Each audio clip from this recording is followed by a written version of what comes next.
Welcome back to Zone to Speak and our daily Via Race dispatch. It's day 6 rolling into day 7, and the drama is anything but cooling off. I have got a midnight showdown in St. Gallen, riders sneaking in naps and strategy shifts, and a women's race that is tightening like a spoke under tension.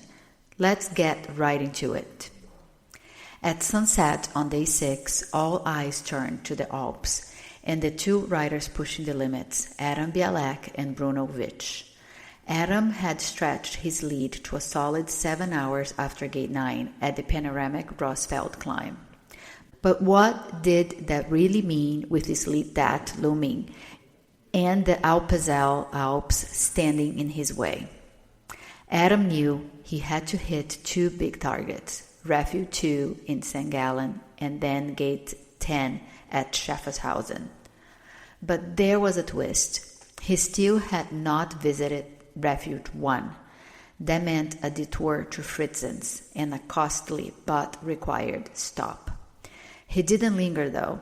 True to form, Adam clocked his 15 minutes, tempted to sleep, but too dialed in to risk it. Bruno, meanwhile, was playing the long game.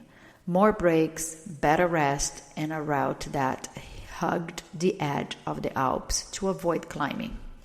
But the wind had other ideas. By midnight, Adam was already in Switzerland, having blazed through the Arlberg Pass and crossed the Rhine. At 1:30 a.m., he rolled into Dead Ends and Cake, the charming second refuge at St. Gallen's. And guess what? He slept 3 hours.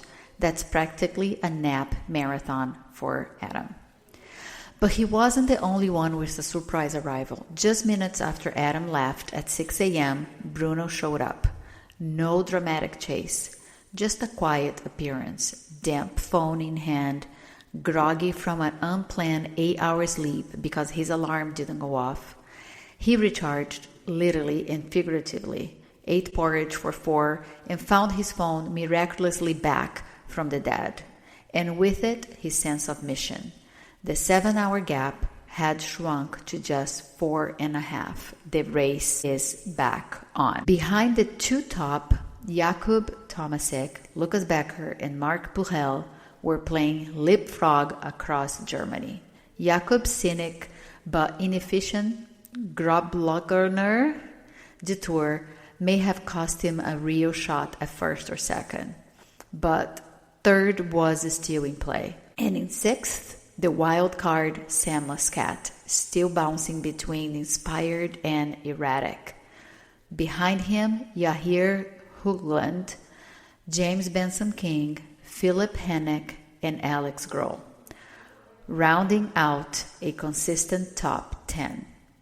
Meanwhile, Mark Huel is still nursing the leg he got bitten on by a dog. That's right, no ordinary cramp story here.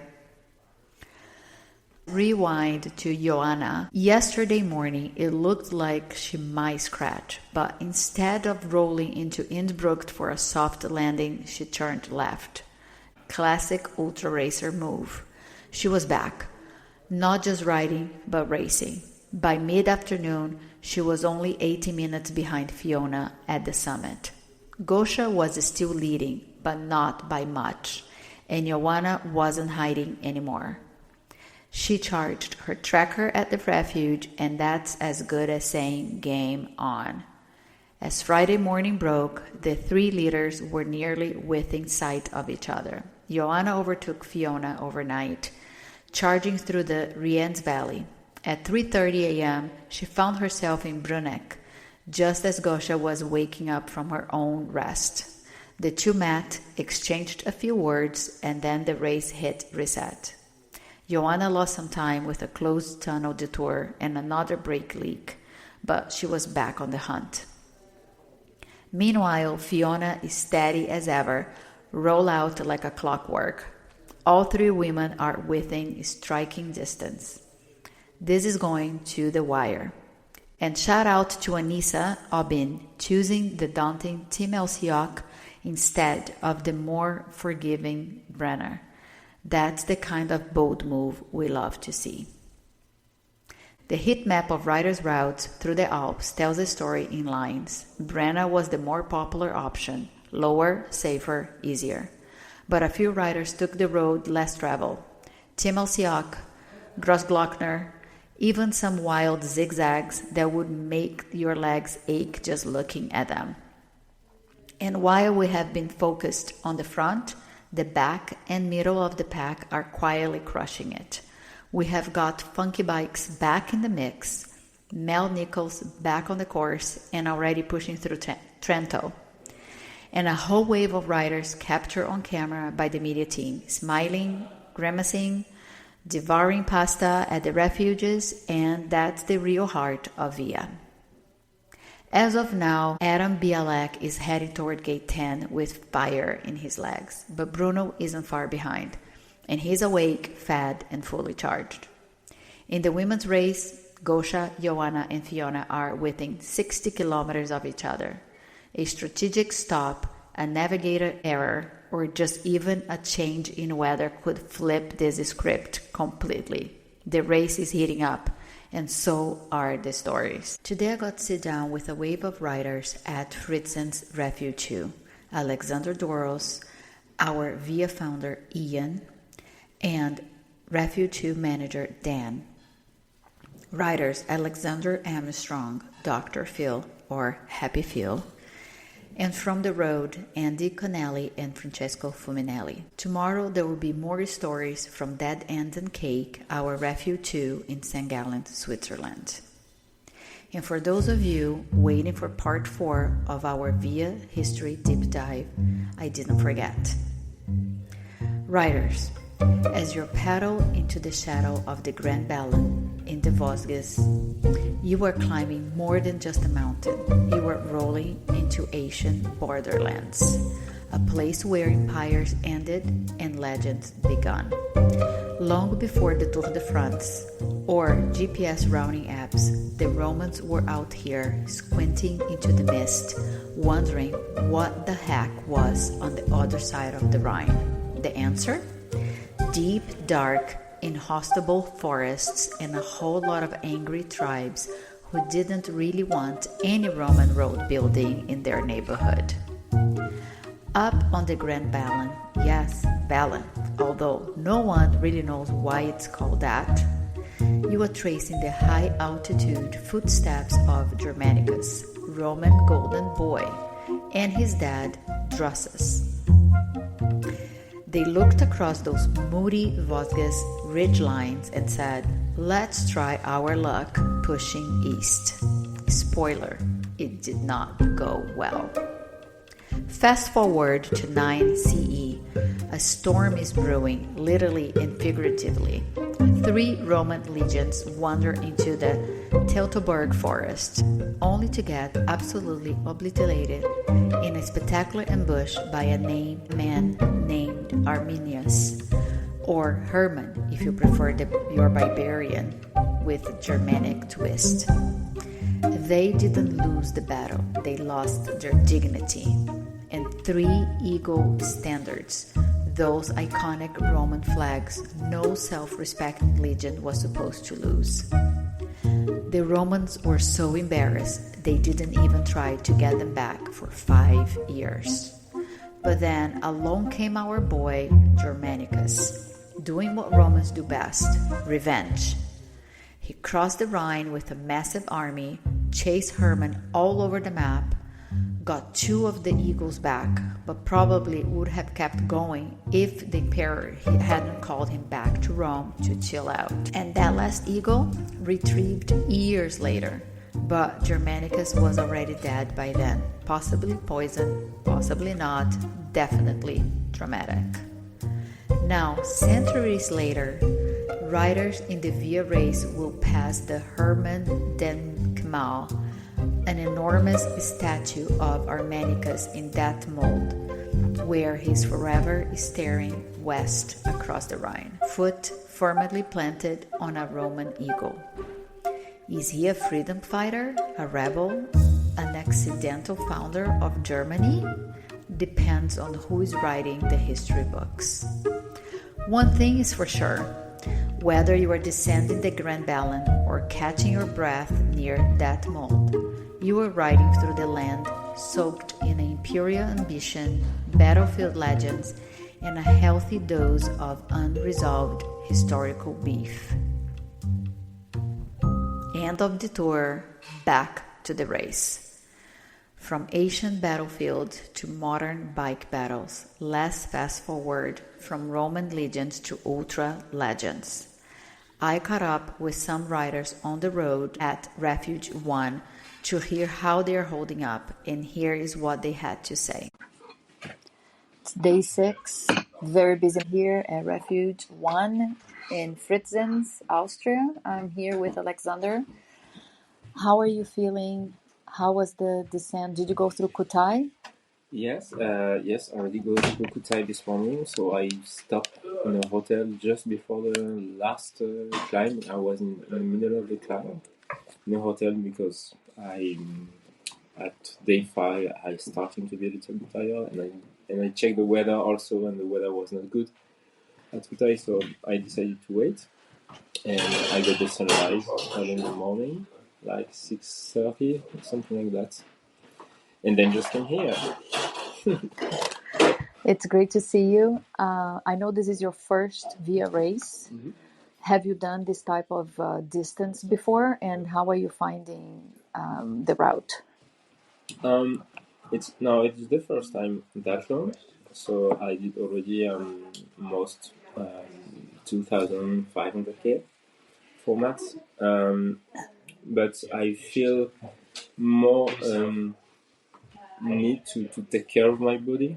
Not the same way I could make it on a shorter version. So like how I decide to currently always sleeping at hotel because I want to take care of all the little thing of the body. But if it breaks with even before the half of the journey, it would be a nightmare. So the same way, I think I'm pretty happy with the pace I have. So we'll see. It's still a long road.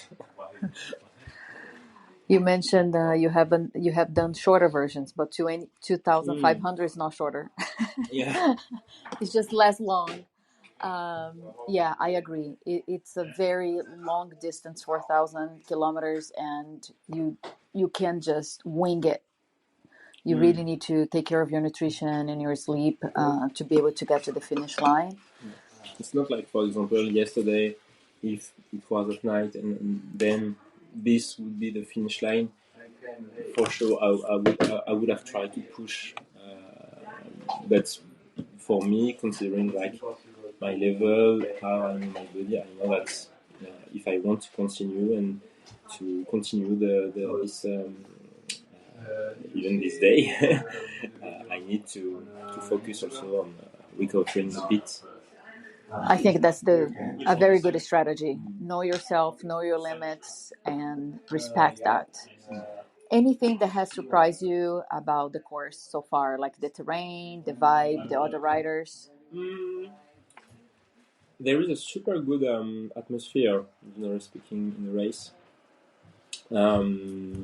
Like we're really happy to see each other, and then it's like a bit like having a coffee at the machine in the morning, and then everyone is doing its stuff. But always we have this time in the morning. It's not the same person. Like Francisco, we see each other like really late in the evening, and then we split. And I knew he wanted to go up, so I checked the night before going to sleep. I saw him going up, so and I was happy when I wake up to see he was there. And what's the feeling knowing that people are not watching you? So mixed, because at the same time you receive tons of messages of people and you know that people are following you, but at the same time sometimes it's technical stuff, sometimes it's just not work, or people are complaining about like I don't understand how the ranking is working or whatever, and I'm more like first don't take for granted that the tracker is fully working, no worries. And then for me actually, ranking is not really something I'm looking at, but I'm more looking like, is it working properly? So my mother especially and my wife can be sure that everything is okay. Yeah, it makes sense. So it's good. You feel more comfort with the dot watching than any pressure at all. No. Sometimes, for sure, if you were with some people of your level and you see, you can have this kind of, but I would say emulation. Yeah. It's more emulation. At least for me, I think in the front of the race it's a different story. But for us, it helps us to keep going. What's your favorite snack so far in the race? My next, my favorite snack. Like, what's the favorite thing you have eaten so far? I know. So I live like near Arezzo, I think, in Italy. So it was on the way to Bologna, and so I decided to sleep a short one, like 1 hour. I started really early, like 1 in the morning, and clearly it was I wasn't recovered enough. So basically, I stopped by sleep, and then 5 in the morning, I see an open coffee at 5. Wow, they lucky. And I had the 2 best cappuccino and 2 best croissant Nutella of my life. Wow, a French saying he had the best croissant of his life in Italy is a big statement. This is huge. How about, do you like listening to music, or you prefer silence when you're riding out there? No, I don't use at all music. I'm just like thinking all the time, pretty much. And also, like, I'm happy to feel a bit what's happening. If we are like in forest or in the mountains, I like, especially in Kutai, there is ton of things to listen to. I saw lots of people looking for birds, for example. I was looking for it also. And when we are in cities, it's different. It's more like you are in your adventure, but people, they are in their daily life. And I like this kind of paradox when you feel a bit cold because you're wet or whatever, and people, they are just like chilling in the summer. That's a good perspective. I like that too. Are you staying here a little bit?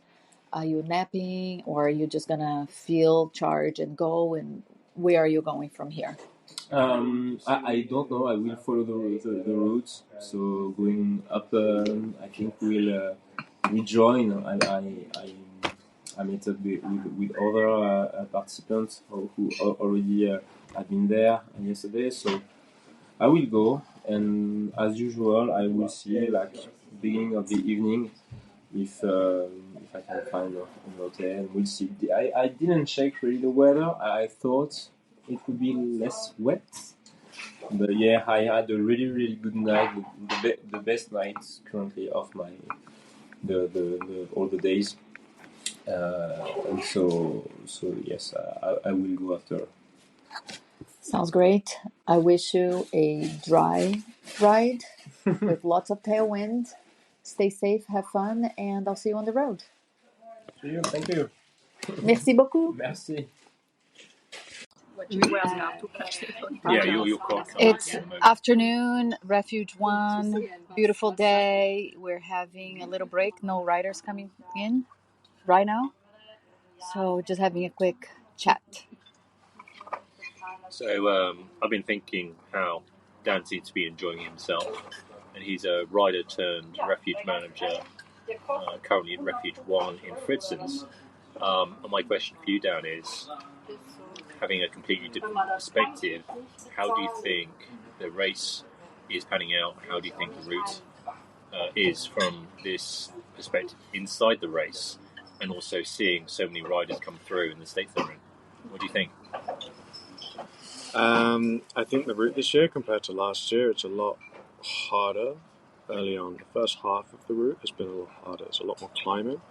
A lot of riders that rode last year have been complaining about how much climbing there is early on.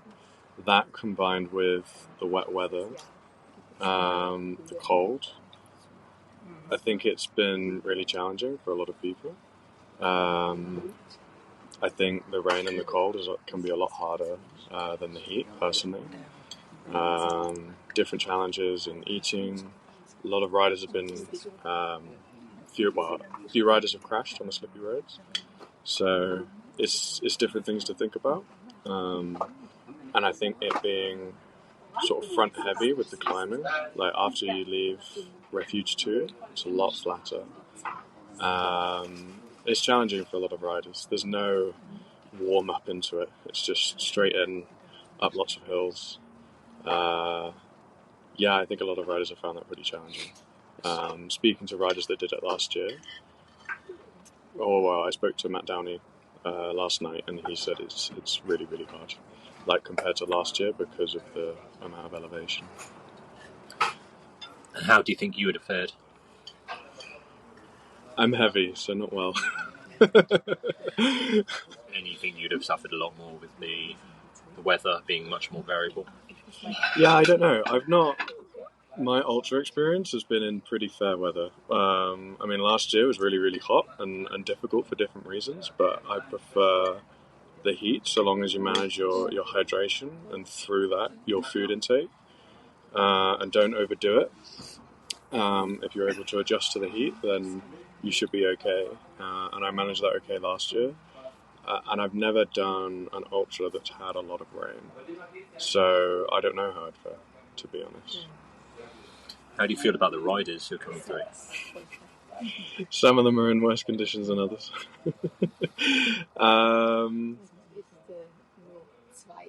I think a lot of them are having a hard time. I saw a lot of riders that came in the night last night, and you get a very different perspective on riders coming in during the night compared to during the day. The ones that have been turning up today are a lot more sprightly, a lot happier to see you, and with the sun out. With the sun out, and a lot more willing to go on. Whereas last night it was raining.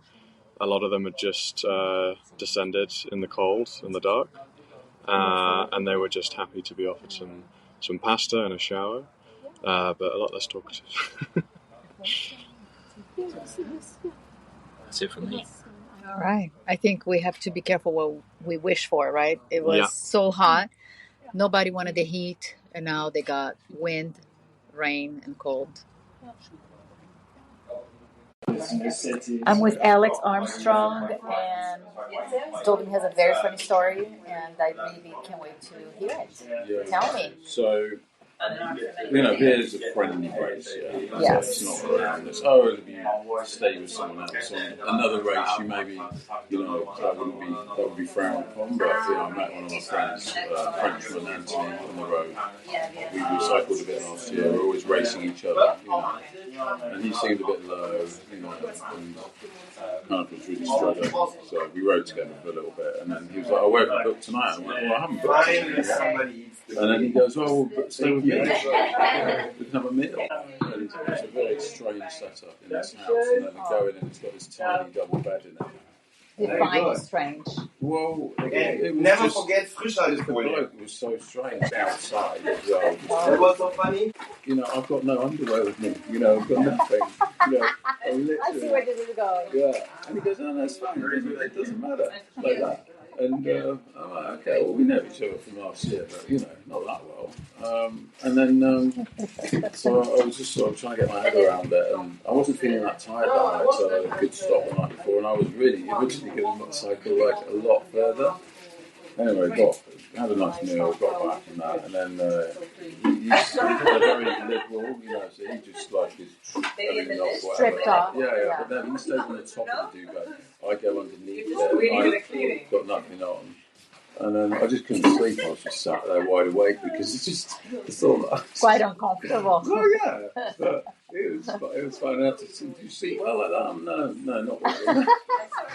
But yeah, so in the middle of a race, I was making next to another different. Wow. Yeah. I had forgotten to pack before as well, something to sleep on, but I always paired with a girl, so it's different, I guess. With guys, it's... Well, now you know, next time you can ask, what's the sleep situation? Yeah. And how are you feeling overall? I'm alright. I'm just a bit frustrated with myself that I ride fast when I'm riding, and so if my stop time is low, I'm usually pretty far up on these things. And then when it came to the evenings and stuff, and I'm planning it, I just wasn't organised enough. And then I kind of went down this route, this road of taking suggestions, which I maybe shouldn't have done. I should have just been raising focus, but I didn't come into this with a lot of mental space of having prepared like that, and so therefore it kind of was very just winging it kind of thing, and then worked, So my head's just not in it, and then during the day I'm riding along and I'm catching people when I'm going past. I think we need to ask the question of who are you doing this for? It's for you, and if you're not having fun, I mean, but you also know yourself. You've done this so many times because you know that there are highs and lows, and you're going to get to the highs. True. When the lows just keep coming too frequently, and that's the thing. And I don't know, I've been through a lot personally recently, and this is the thing. This could have been this journey of like, this is the post all of that done. But it didn't turn out like that, because I'm actually thinking, well, I miss my daughters and stuff like that. Yeah, I just seem to be not in the right headspace. Yeah. And it's okay. It's okay. It's good that you recognize and you're not forcing yourself to do something against your wishes, and you know where you stand. Yeah, I'll be at peace with it for sure. I think you have done a spectacular job up to now, and it's totally okay. We need to normalize not finishing. We all come here to finish. That's the goal, but it's also okay to have a change of heart, or we go through so much out there, and we learn always about ourselves and also about the race and who we are at races, and I think it's okay. This one's a bit different. I think it's because it's 4,000. It means I've got to do another 2,400 or whatever my route was, and it's so many days on the road. And it's a big commitment to be out there doing that for that amount of time. And that's different to a 4-day race or something where you go, all right, okay, I'm going to dig deep. I've been on ones where I've been in a bit of a hole mentally, but I've still finished them. Well, thank you very much. Yeah, pleasure. No worries. All right. I'm here with Phil, or some of you know him as Dr. Phil. Happy Phil. Happy Phil. I like Happy Phil. Yeah. And you're always happy, and you've been doing amazing. You are at Refuge 1 right now, so almost 2,000 kilometers in the bank with almost 20,000 meters climbed in the bank, you said? How's it feeling? How are you finding the route and the race? It's kind of a roller coaster of emotions, to be honest. You have good times, you have bad times. Doing some climbs, I'm just thinking, why the hell am I doing this? But to be honest, once being on the top, descending, having a look at the nature and have all those emotions. Today I was like, where can I sign up for Via Race 3?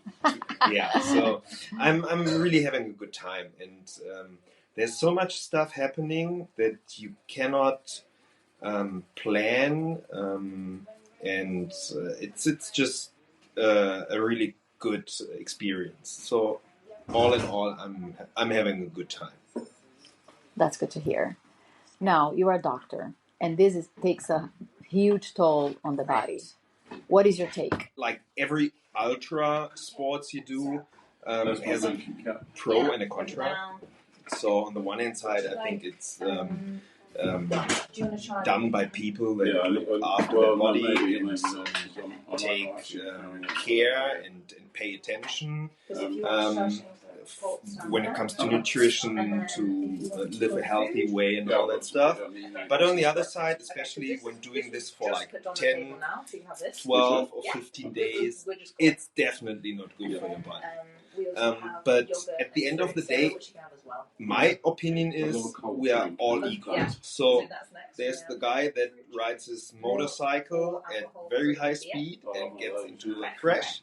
You have somebody that is drinking too much. You have somebody that is smoking. And we do the ultra sports. So you just have to be happy with what you're doing. And if you do it in a reasonable way, I'd say it's okay. I wouldn't do like 120 Ironmans in a row like some people do. So those 15 days once a year is fine for me. Yeah, and also, it might be tough on the body, but it's very good for the mental health. So there's a balance there. Yeah, definitely, I agree. It's what it does for your mental health. It's amazing. Like when you have just situations with you deal during your normal life. It helps you a lot on the like decision making, and it makes you more reliant. So I totally agree. Let's talk some fun facts. I've been watching your Instagram. How many bananas? How many Cokes? Oh, and how many gels? I saw like 100 gels you're holding to go up some climb.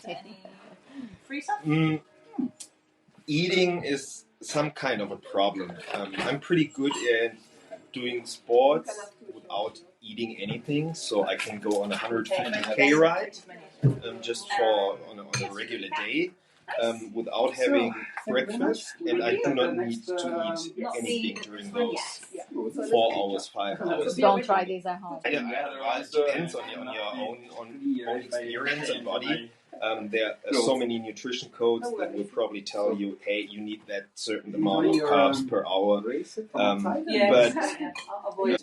And during this race, for example, when you get kind of tired of eating, it kind of helps me to keep going. But I definitely noticed the difference between when I just had something to eat and when I did not have anything for the last 2 or 3 hours. It makes a difference. Let's say without food you just go 22, 23 k's per hour, and then you eat something, and out of nothing, 20 minutes later you're doing 28 k's. So it's definitely good to eat, but I'm just getting tired of it. I mean, you have to. It's a second sport. Yeah, you have to get like 8,000, 9,000 calories into your body per day, and that's just a lot. So, like for the first day, I had 10, 15 gels with me. I had a mixture of almost only powder with just a little bit of water in my bottle. So I didn't have to stop for the entire day to refuel and everything, and it was going really, really fast, and everything was fine. But it's like having ups and downs. But there was no store to get new gels, so I was like, okay, there was that guy Helrige. He was Ironman world champion, only on Coke and bananas. So what did I do? As soon as the supermarket opened, I got lots of Coke and bananas, and it brought me all the way to the bike store that was like 120, 130 k's away. That was open by the time I got there, and just refueled with a lot of gels. And I was going fast. I mean, yesterday I did 365 kilometers with about 4,000 meters in elevation in about 14 hours. I mean, I had tailwind, but it was just amazing what the carbs did. Charging ports are over there. Yeah. Nutrition is definitely important.